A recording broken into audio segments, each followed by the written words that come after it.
don't panic, just prioritize, right? The biggest mistake you can make is trying to sit there and read everything that's going on and, how do I catch up? Across all of the issues, because clients are ringing up wanting to know that everything's okay and that we're across the issues. What you're giving the client is the calm confidence that we're on a pathway to the resolution. We know we get these chaotic days and you can't chase perfect preparation all the time, but you can chase focused preparation and still make it through the day.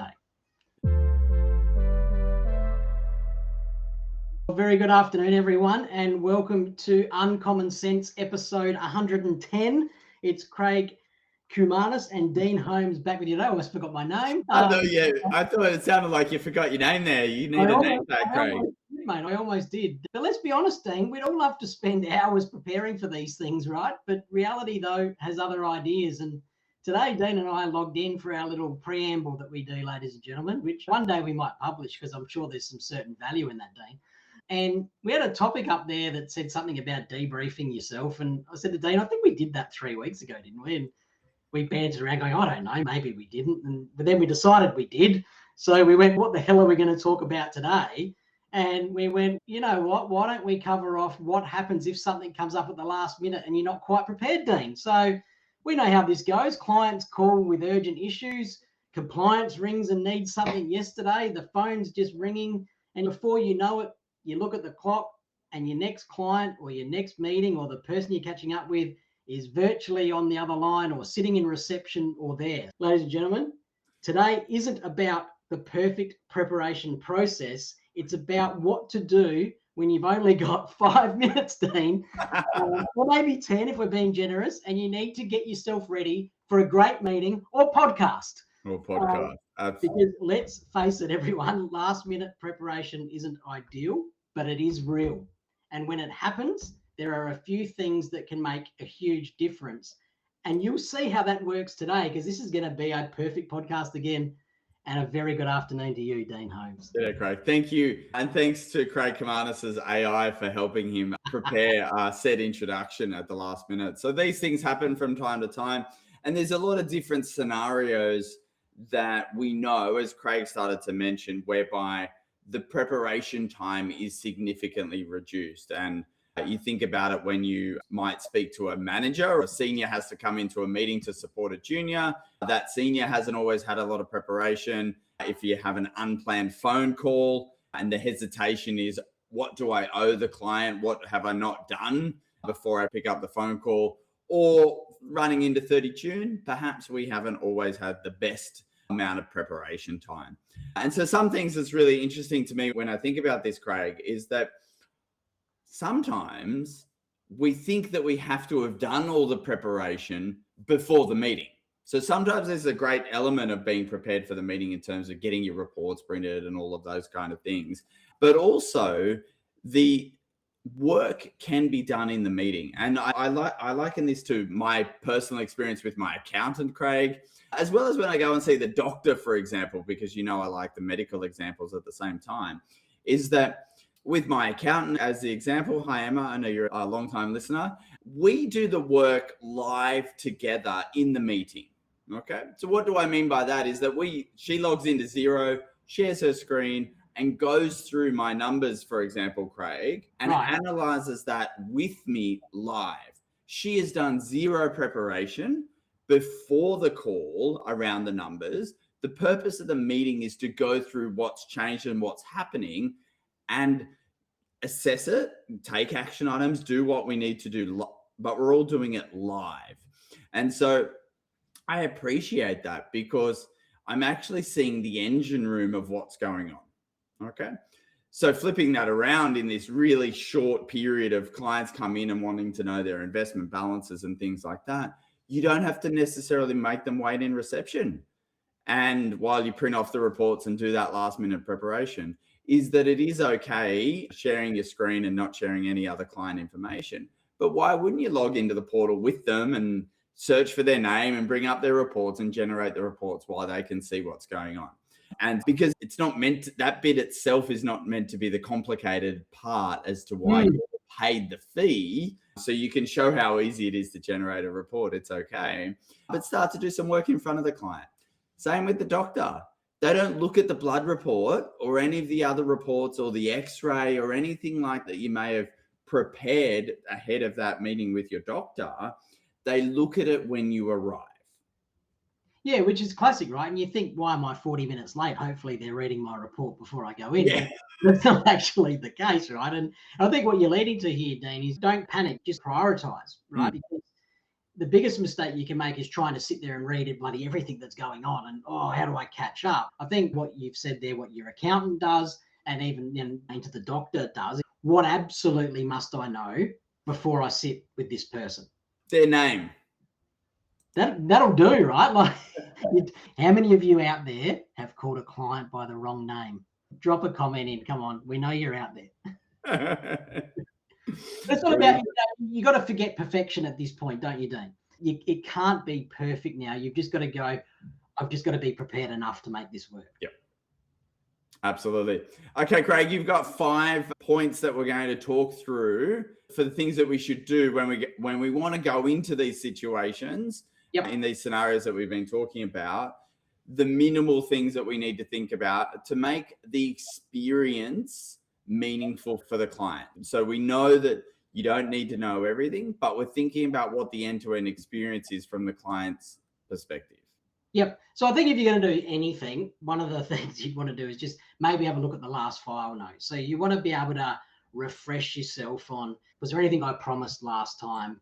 Was there anything worrying the client? What actions did we agree on? And importantly, was there anything personal worth remembering, right? Because you should be able to do that in 5 minutes, right? That'd take you 5 minutes. And hopefully if you kind of know those things, that should be able to save you from any awkward moments, right?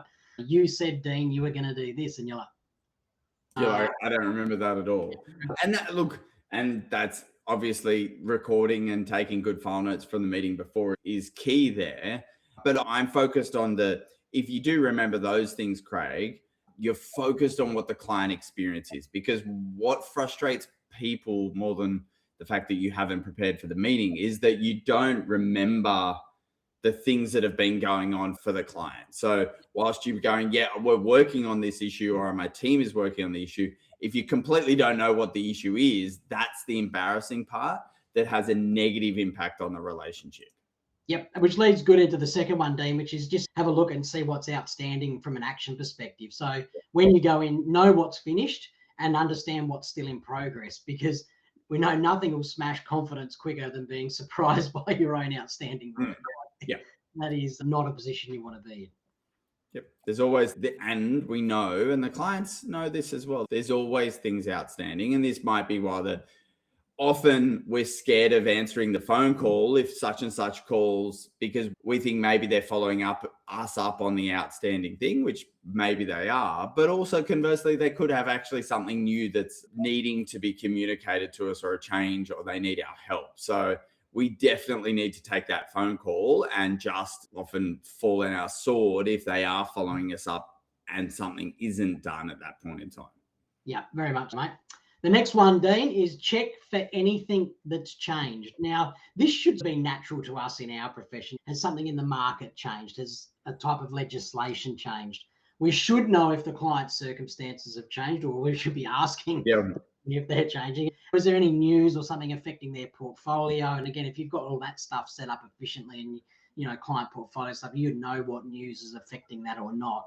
And again, just knowing those things that have changed, it's a 2-minute scan kind of thing that prevents you from walking in with old information. Yeah, absolutely. And this, if we think about there's a lot of change happening. For those that are listening live, the budget is working its way through federal parliament. And that's the thing of, we need to be across all of the issues, because clients are ringing up wanting to know that everything's okay and that we're across the issues. We don't necessarily always have to have the answers, because as we know, it's not law yet and we need a bit more detail. But clients don't care about that second level, that second order issue. They care that they're ringing you to get some information on going, do I need to be taking any action because of the budget that's happening at this point in time? And the advisor needs to know enough information to communicate a strategy to the client of how we're all thinking about the problem. So what I mean by that is you go, look, Mr. and Mrs. Client, completely understand the budget is throwing up some changes in our plans. At this point in time, it's not law, and we can't change, we don't implement strategies until we know what the law is. So we might be waiting to understand the law. Once we understand the law, we can take action. Okay. And we hope that's happening over the next month or so. We should have clarity on what the law is. And so in order to say that sentence, you actually don't need to know very much detail about what's happening with the legislation. But what you're giving the client is the calm confidence that we're on a pathway to the resolution. So I know there's an issue now. I'm telling you why we're not taking action today, telling you what I'm going to do as a result, which is research and wait for legislation. And then I'm telling you that we will take action once we have those pieces of the puzzle. Okay. Yep. And that kind of framework about how you let clients know what you're going to do is really important, because clients just want the clarity of the process. So just in the same scenario, Craig, if you're dealing with a client complaint, but you're not the advisor. So often if you think about an advisor, a business that has at least 2 advisors in it, what's really useful is that the other advisor calls the client when there's a complaint. And I've done this a few times in my businesses. And so I've done this a few times in terms of talking to these clients. And it is an amazing circuit breaker, first and foremost, of the conversation, because the client is angry or frustrated or disappointed. And because they had a relationship with the advisor, they're taking it out on the human. So when you come into the conversation, first and foremost, you're not that person. Yeah. But you arrive at the call not knowing all of the answers, but letting them know what the process is going to be as a result. So when I've had to do this following the complaints process of the licensee, but essentially having the conversation going, I understand there's an issue. My job today is to hear your side of the issue, go away and contrast that with actually what's happened and the other side of the story being the advisor. And then I'm going to come back to you in a certain number of days to give you an update about what's going on. And then we'll have another conversation at that point in time. And that same framework is you can come in and have that conversation, Craig, knowing very little detail about what the issue is, because your job at that point in time is to listen to the client and to explain the process. You're not trying to solve the complaint, as this case study is. You're not trying to solve the complaint live with that client, okay? But the experience that they're having can be impacted. So you're trying to create a positive experience by listening to them and outlining the next steps. Which leads lovely into my next point, Dean, which is we've prepared for this. Decide on one objective. Because we know when you're rushed, if you try and solve everything, the client's going to pick up that you're rushed. Shuffling stuff, you'll naturally speed up because you're trying to go, I've got to get my brain. So if you actually just stop and go, if this meeting goes well, what needs to happen today? Yep. And then focus on that and your natural skills and talents, because you've all got them. You're all beautiful at it with clients. Your natural skills and talents will then help you take over, and you won't be scattered in your brain where you're trying to get to and what you're trying to do. Absolutely. And there's this saying, I may not be able to tell you exactly who it came from. You may know where it is, Craig, but it's this whole thing of tell them what you're going to tell them and then tell them what you told them. And so I'm sure someone can tell me where that particular... Yeah, I can't recall. I know what you say, but I can't recall who came up with it. According to Google, it's attributed to many greats, including Aristotle. So there you go today. We've gone right back to Aristotle. But the point of that is that it's a communication strategy at the end of the day. So you're asking me to not be across everything, but come in and be really across the big picture. That's the whole thing. We're trying to focus our conversation, tell them what we're going to tell them. You tell them the thing, and then you tell them what you told them in order to make sure that they completely understand the most important thing from that interaction or meeting, which allows them to move forward. Lovely. The other point for me too, mate, maybe just write down 3 reminders. It's still okay to have a good old fashioned handwritten note. So 3 prompts: follow up on, ask about, remember to discuss. So if you've got those there, what it'll do is it'll free your brain up to actually listen. Yep. Rather than what's next. So just a few notes in front of you, follow up on X, ask about Dean's holiday, and remember to discuss that you're going to increase his. Absolutely. And I'm smiling as you're reminding me of a reality and a story at the same time about writing things down. And part of writing, if you think about writing something down, Craig, and this is a rhetorical question, don't jump in, is who are you writing it down for? Okay. And so this is really interesting to me because I had an associate in a past meeting, and I was sitting there talking to the client back and forth, physical meeting room. He was sitting next to me with his pen and his paper, and I had my pen and my paper. Clients were telling me stuff, and I was jotting stuff down, and I kept looking over at him, and there was crickets. He was doing that spinny thing that some people can do with their pen, which they should be writing, but they're spinning it. And so I reflected on that with him afterwards. It's like part of the reason why he should have been writing things down is to show me that he was paying attention to the meeting. And if he's a bit tired, writing means that you don't yawn. So writing things down shows me that he's paying attention, but more importantly, it shows the client of your intentions. Okay. And so when you're in a physical meeting, this is actually really, even though I'm all about record the meeting for AI and file note transcript purposes and all of those kind of things and give the client the outcome. But if you're not in that situation where you can send them a summary within 5 minutes at the end of the meeting and all of that side of it, this idea that you've written down the action items proves to the client that you've at least captured the most important things from that interaction so that you can go forward. Okay. If you don't, if you're on the phone, and remember, when you're in a restaurant, Craig, and someone takes your order and it's complicated and they can remember it, and some of the time the waiter will remember all the elements, Craig, and you're left with 100% confidence that they've remembered it all. Okay. Other times you're left with a 25% confidence that they've remembered it all. And one way in which they can prove to you, which gives you that 100% confidence, is they read it back to you. They remember it back to you. Okay. Now, the reason why they're remembering it back to you is so they remember it, because you've then turned listening into speaking, which puts it in your brain better. I'm sure that's technical, put it in your brain better. But that process has meant that the waiter is more likely to remember it because they've repeated it back.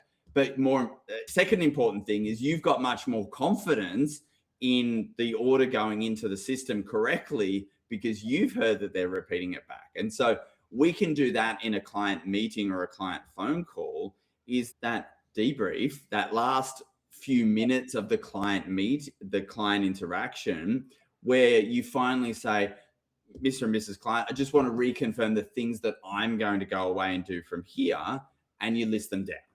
And that, whether you're not doing it for you, you're doing it for your client, so they leave the meeting having confidence that you've captured the most important things. Best thing is, if you left something off, guess what they're going to do? Either ask the question or they don't know you've left it off anyway. Yes. Mainly if you've left it off, they're going to tell you the thing, just like if they forgot your garlic bread, Craig, you're going to tell them. Yeah. And no one is offended. No one's ever offended by that interaction. You're never angry at a waiter for them trying to memorize your order, then forgetting the garlic bread and you reminding them. You're angry if they forget it completely, but not in that interaction. Same with a client interaction. If you've written down 3 of the action items and you just left one off and they help you understand the last one, no one is disappointed by that outcome. No one's going, oh, I wish Dean would remember 100% of my action items when he dictates them at the end of the meeting. Jointly, we've now captured the action items, which is what the key to that meeting is. Excellent, mate. Now, I know you said I had 5, but I've come up with number 6, which is a nice way to close. Okay. Do I have to answer this number 6? No, there's no question here, mate. It's just a reflection as we close off, but that is just reset before you open that damn door, right? Take 30 seconds, shut the computer off, take a breath, forget about the last meeting or the last phone call or what's happened, forget all the emails, because what we do know is the client deserves your full attention. And even if your preparation wasn't perfect, if you just take that reset, take a breath, you can go in and through all the things we've discussed over the last 20 minutes, you can be yourself and still run a good meeting, because we know we get these chaotic days and you can't chase perfect preparation all the time, but you can chase focused preparation and still make it through the day. Just like we just did, Dean. Winning, Craig. Very good. It's a lovely last point to finish this on, is that giving your client 100% of your attention, be it digitally or physically, is something that we can control, and clients tell.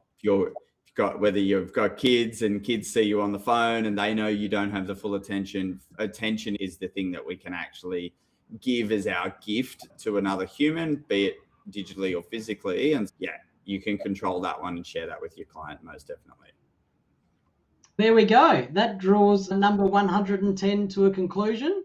Thank you if you're listening live. If you're now out for a walk with your pet, I won't just assume dog, who knows what people walk these days, but if you're out for a walk, listening on Spotify or YouTube or Apple Podcasts or whatever it might be that you listen to, thank you for listening. We hope we can continue to bring you more prepared sessions in the future. Brilliant. Thanks, Craig. Enjoy your afternoon, everyone. Cheers. Bye.